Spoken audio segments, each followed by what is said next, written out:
What's up team, I'm Andrew Wang, and in this video I share with you my 5 biggest takeaways spending 4 days with Tony Robbins at his Sydney event, Unleash the Power Within. I just got home from the Tony Robbins Sydney event, Unleash the Power Within, last weekend, and wow, what a huge weekend. There was so much content I walked away with. There's just too much to include everything in a short video, and honestly, I think everyone would have taken something different away from the weekend depending on where they were in their journey of life and business. In this video, I'll share with you guys my biggest takeaways, the things that really stuck with me. 1. Don't judge a book by its cover. My first experience with Tony Robbins was through his book, Awaken the Giant Within. Now, from memory, I'd read this a few years ago on a plane ride. I'm not sure if it was just a really uncomfortable plane ride, but as far as personal development books go, I wasn't a big fan. I found it really surface level and just a bit blah. I think the experience of the book really coloured the way I saw Tony Robbins. Don't get me wrong, I madly respected the guy. He was a coach to some of the most successful people in the world, but I just didn't vibe with his work. It didn't really resonate with me. On top of that, sometimes I'll catch videos of his through YouTube or Facebook at some of his events, and it just seemed like a bit of a cult where everyone is just real happy and dancing, and it looked a bit manufactured. I am a huge fan of, however, Tim Ferriss, who's the author of the 4-Hour Work Week, and I love listening to his podcast because basically he distills down all the knowledge of successful people and tries to reverse engineer it and see what the common things are. He actually did an interview with Tony Robbins, and that changed my whole outlook on Tony Robbins. It was this interview which changed my view on Tony Robbins. Through the interview, it was very obvious that he could go so much deeper than the surface level stuff I read in from the Awaken the Giant Within book, and it sort of got me really intrigued. Out of curiosity, I decided to do a bit more digging, and I caught his documentary, I Am Not Your Guru, on Netflix, and that just absolutely blew me away. So when the opportunity came up to go to his event, I thought, you know what, why not? I love to keep growing. I want to keep an open mind, and absolutely no regrets whatsoever. So the first lesson, my biggest takeaway, might not have been one which Tony Robbins directly taught me, but it is definitely to not judge a book by its cover. 2. Keep an open mind. Well, once again, this may have not been a lesson which I got directly from Tony Robbins, but basically it's something which I took away from the weekend, and it's stuck with me since. During the registration process on Thursday morning, I was in line waiting to register myself for the event, and I actually started talking to someone next to me just to strike up conversation, and it turned out to be their second Unleash the Power Within event. Now, that made me a bit curious, and I thought, why would you go to this a second time? And on top of that, I asked, what's one piece of advice that would help me through this whole weekend? The one bit of advice that this girl gave me was, give it your all. And this was the reason why she came the second time. She said in her first experience, she didn't give her heart and soul into it. She didn't really get into it, and it really inhibited how much she took away from the weekend, and she ended up regretting it. So her one piece of advice was basically, give it 100%. Even if it feels silly and dumb what they get you to do, just do it. Now, there's a method to Tony Robbins' madness, and I'm really glad I took the advice of this girl because I think it helped shape my weekend for it to be an experience that it wouldn't have been if I just sort of sat back and just tried to intellectualize everything. Even at the start of the first day, they do tell you if you want to get the most out of the weekend, you really have to engage yourself completely. And it works off the notion that we don't learn as well when we just engage the brain. We need to engage the body and emotions as well.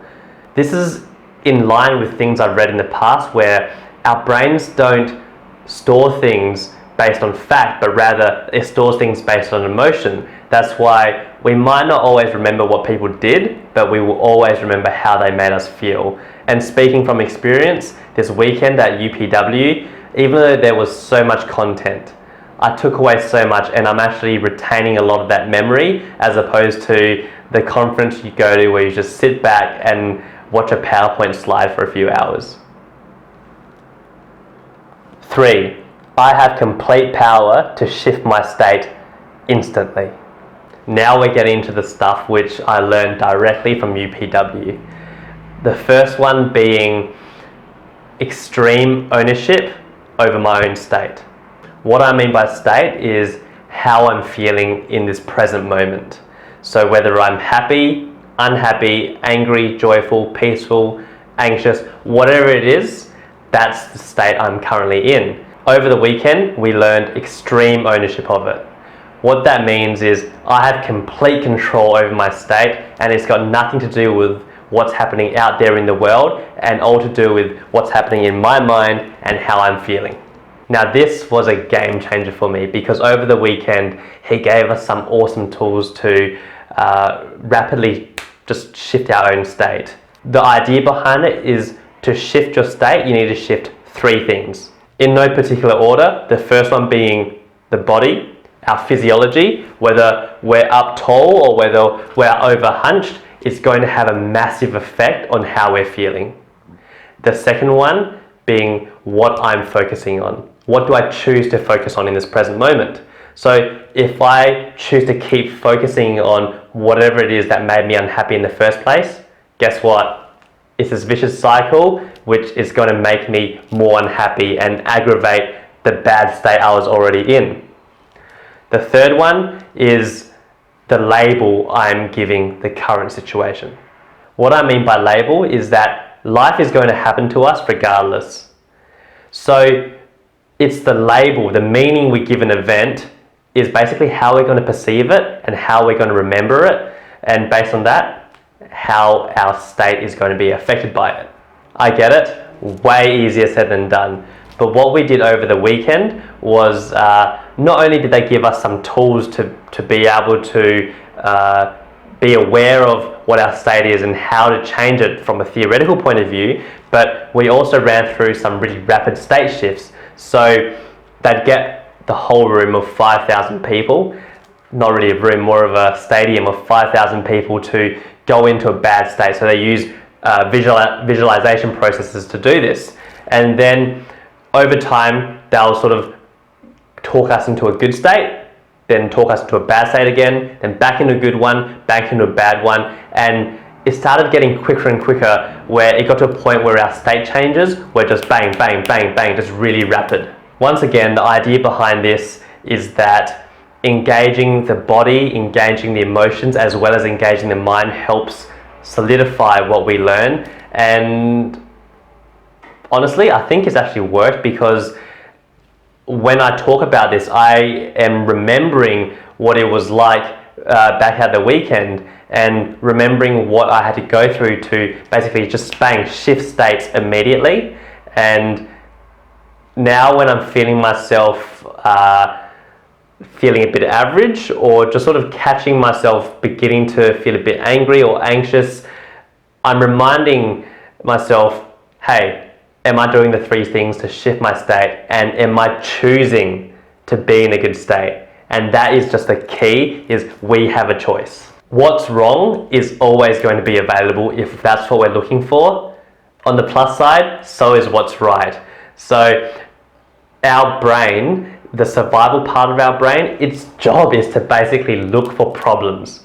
Back in the caveman days, this thing kept us alive. It was a tool to basically look out for problems in the wild, to potential threats which could pose us harm.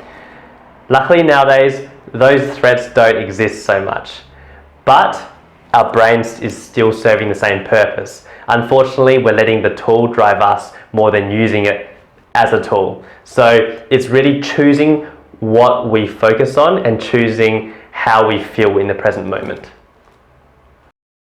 4, whatever I believe, I'm right. Whatever you believe, you're right too. The overall tone for UPW seemed to be overcoming obstacles or eliminating destructive and not helpful self-talk, or just breaking through personal barriers. Now, the one big takeaway I had from all that was, whatever you think, whatever you believe, whatever you tell yourself, you're right. The brain will always prove itself right using its reticular activation system. So basically what that means, it's our built-in blinkers. So if we keep telling ourselves a story, our brain's going to find evidence in our environment to prove us right.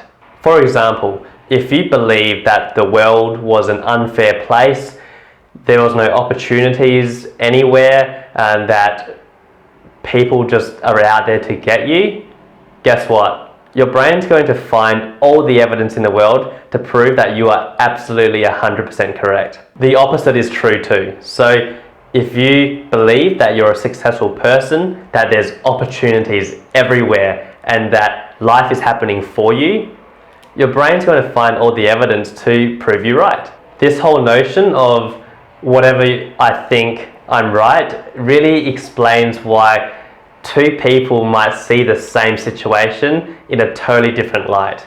It's like the old saying, two men sat behind prison bars, one saw mud, the other saw stars. It's a bit cliche, but I'm finding a lot of truth in it. So our self-talk is going to really determine how we see the world, and how we see the world is really going to determine whether we're seeing it as full of opportunities and that help us, or something to be afraid of and basically run away from. It's helped me bring way more consciousness into what I focus on.